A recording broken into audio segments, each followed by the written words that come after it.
Well, Major General John Enenche is still with us in the studio. Before we turn our attention to what's happening in the Northeast right now and word coming out of there, let's quickly finish this. General, you say that, your men were going out on patrol and they were on a certain road when they were accosted by IPOB youths, as it were. A roadblock. They blocked the road. A roadblock was what, and it was nowhere close to the home of IPOB leader Nnamdi Kanu, was it? Not at all. Not at all. Because they say that what we hear from them is that they made for an attack on the IPOB leader's home and that these people formed a human shield around his house. Complete lie.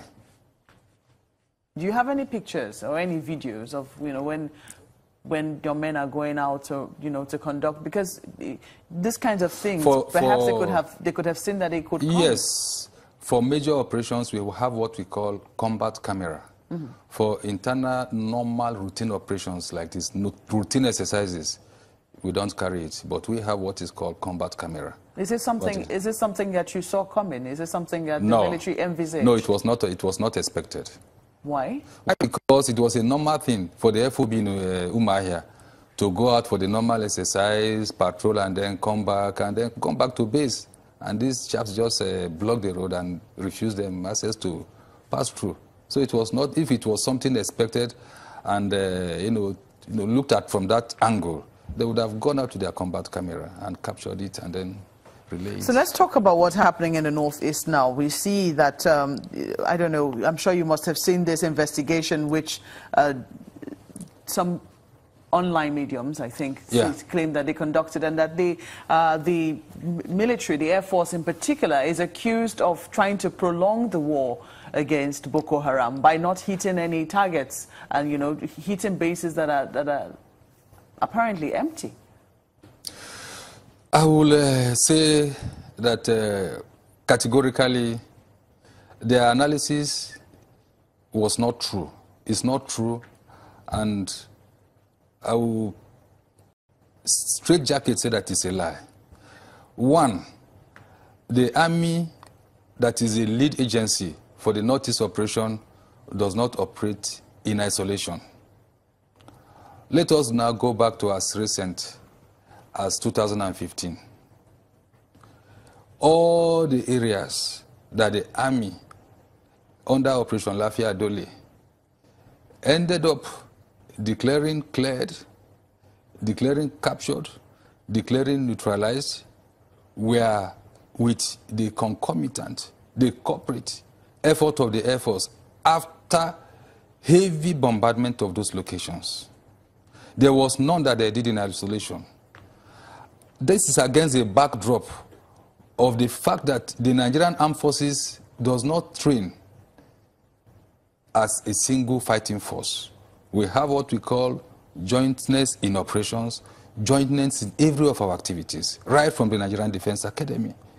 So how come will now the army begin to operate in isolation and the Air Force is not involved? It is not true. It's not practicable.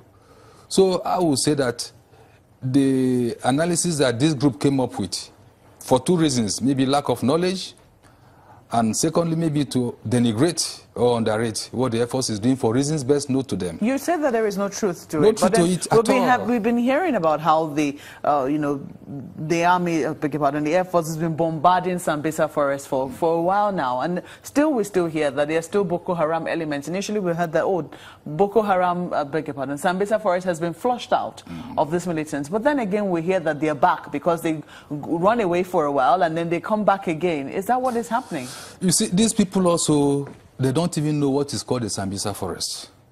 Sambisa Forest cuts across all the states in the Northeast, even right to Bauchi.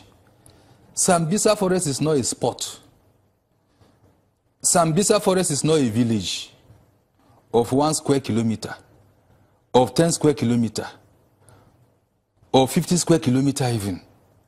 So when they talk about some group of terrorists sighted in Sambisa Forest, it could be, in short, definitely it's part of Sambisa Forest. Maybe the one close to Goza, the one in the Northeast, the one close to Cameroon, the one close to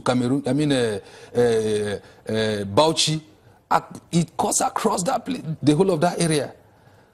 So when they come out with such news, they will not analyze it and be specific to cause confusion in the general public. Yes, we are not saying that the whole vast Sambisa forest, is totally, cleared. And that is the clearing we are going. So, but they are now looking at it as if Sambisa forest is a spot where, like the Kamzairu, for instance, that we now have a range, built by the army there now. That is not the Sambisa forest that is not the only Sambisa forest. That's not the only area. It cuts across the vast area. So, but they are now using the Sambisa forest in this context as a spot, as a particular area, as a specific area, which is not true. And looking at their statement, my dear, it is born out of ulterior motive. Because, like you said, that they didn't see any carry-on or whatever when the Air Force goes to bomb an area. They are looking, the bombing, area bombing, is not like you are shooting an individual and the person dies and then the carcass begin to rot. Do they know what is bombing? Even 5 kilograms weight of bomb, do you know the devastation it will cause? When the battle damage assessment is done, what will you see? When they say neutralize, do they understand when the Air Force say we have neutralized an area? Nothing, you won't see anything. Not to talk of the remnants of a dead body that will smell for vultures or for scavengers or whatever to come and hover over the sky. They know it, but it is with ulterior motive.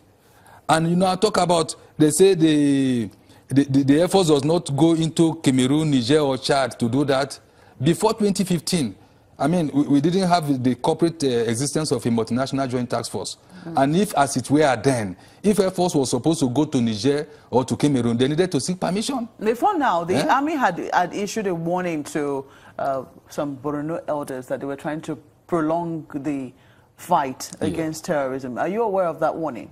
Just go ahead with the warning before I will tell you whether I'm aware or not. We just want to know if you're aware of that warning. Yes, and because how there are so many warnings. Are they cooperating now fully with the military, as it were? No, that is why I say, look, it is not a warning. It is an advice that we keep churning out to people to help and give us information, credible information, high-level information. Because sometimes you hear that there are groups here, they are being sponsored by here and there, and then in this community hiding some. Those are the kind of information that we want. Are you getting it now? We are getting some level of cooperation. Well, we have to thank you most kindly for coming on Sunrise Daily. Major General John Eneche is Director Defense Information. Sunrise Daily will continue in just a moment. Please stay with us.